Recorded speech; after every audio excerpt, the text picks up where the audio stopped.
Kinders van die wêreld, boek 2, die verhale van België, die sopklip.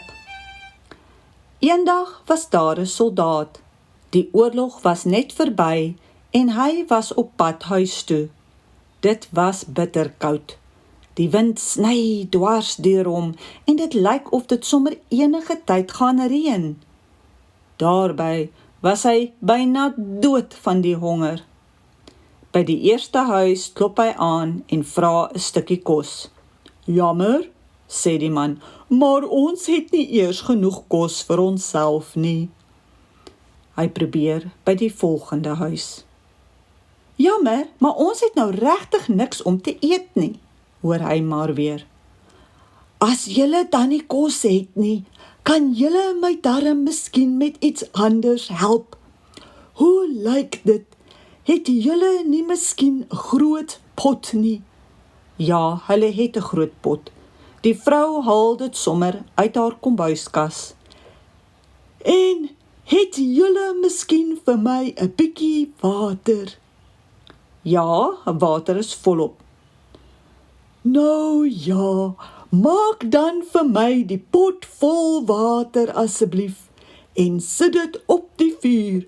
Ek het hier 'n sopklip by my." "'n Sopklip? En wat is dit?" vra die vrou verbaas. "O," antwoord die soldaat, "dit is maar net 'n klip wat sop maak." Nou wil almal die snaakse sopkokery sien. Gou is die pot vol water op die vuur. Die soldaat haal 'n ronde klip uit sy sak, wys dit in die ronde en gooi dit in die pot. "Laat dit nou maar kook en net nou sal julle sien." Die soldaat gaan sit lekker agteroor. "Hoe lyk dit? Sal julle nie miskien 'n bietjie sout kan spaar nie?" vra hy na 'n rukkie. "Maar al te seker." En die vrou gee die soutpot aan. Die soldaat neem 'n goeie handvol sout en gooi dit in die pot. "Ai, as ek nou 'n paar wortels kon kry. Maar hier is mos nou nie sulke goed nie," sê die soldaat. Hy praat nog, toe haal die vrou 'n bos wortels onder die bank uit waar sy dit weggesteek het.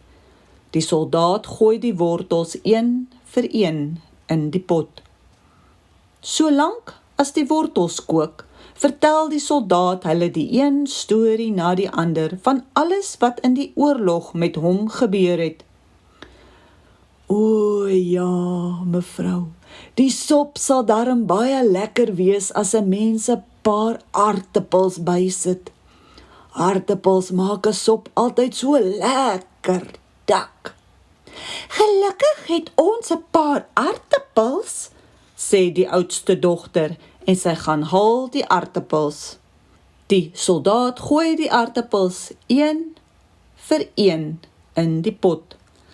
"Jammer tog dat ek nie 'n ui het nie, maar dit moet nou maar bly," sê die soldaat weer. "Gou my kind," sê die man vir sy klein seentjie, "gaan vra gou vir tante Martha 'n ui." Die seentjie draf vinnig en bring 3 uie. Die soldaat gooi die 3 uie een vir een in die pot. Toe maak die soldaat maar weer grappies en hy vertel nog stories, veral stories van die slegte kos wat hulle in die oorlog moes eet. "En glo my, nooit eers 'n ou stukkie kool nie. Ek wonder wanneer ek weer sal proe hoe kool smaak. Seker maar wanneer ek eendag weer by my ma se huis kom." "Foei tog," sê die vrou vir haar jongste dogter. "Hardloop gou tuin toe en sny 'n lekker koolkop af." Die soldaat sny die kool stukkend en gooi die stukke een vir een in die pot. Nou sal dit regtig nie meer lank duur nie. Dan is die sop klaar, sê die soldaat. Nog darm so 'n rukkie, hoor, sê die vrou, terwyl sy die sop met 'n lang lepel omroer. Net toe kom die oudste seun by die huis. Hy dra 2 hase agter sy rug. Jy het darm goed gejag, sê sy vader. Ja, sê die soldaat gou, en haas is net die regte ding om sop op sy lekkerste te maak. Die soldaat gooi die hase een vir een in die pot. Arrie, maar so 'n sop ruik lekker, hoor, sê die seun. Ja, is dit nou nie gaaf nie, sê die vader. Die meneer het mos 'n sopklip saamgebring. Daarmee kook hy nou sulke heerlike sop. Eindelik is die sop klaar.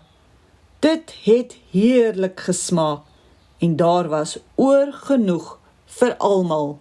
Vir die soldaat, vir die man en sy vrou, vir die oudste seun en die oudste dogter, en vir die jongste seun en die jongste dogter. Dis wonderlike sop, sê die man. Dis 'n wonderlike klip, sê die vrou. Dit is waar, mevrou, sê die soldaat. As jy weer van die sop wil maak, moet jy altyd onthou om dit net so te maak soos ons vandag gemaak het. Toe hulle klaar geëet het, groet hy almal voor hy weggaan.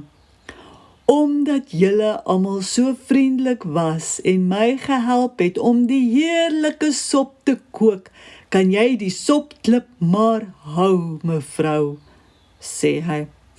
Ag nee, meneer, sê die vrou. Dit kan ek nooit doen nie. Dis darem 'n groot persent.